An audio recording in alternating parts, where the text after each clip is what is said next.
Benim kimle görüşüp görüşemeyeceğime kimse karar veremez en kılıbığından ha? Ya bence de. Tabii canım, ben seninle görüşeceğim diyorsam kesin görüşürüm yani. Buna da hiç kimse engel olamaz. Barbie bile. Tabii ki ya, o hiç engel olamaz.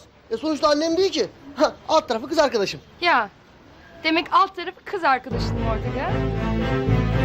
Barbie, Bak seni takip etmiş. Paranomanyak bu. Sen kapat çeneni yer cücesi. Barbie hakaret etme, ne biçim konuşuyorsun? Beni savunacağına Didem'i savunuyorsun ha? Ya çünkü biz çok iyi arkadaşız Barbie. Bak hala konuşuyor ya.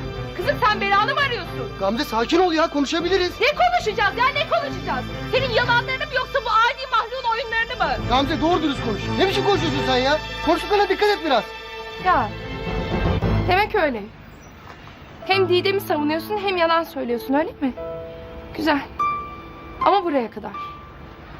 Adam olduğunu sanmıştım ama değilmiş.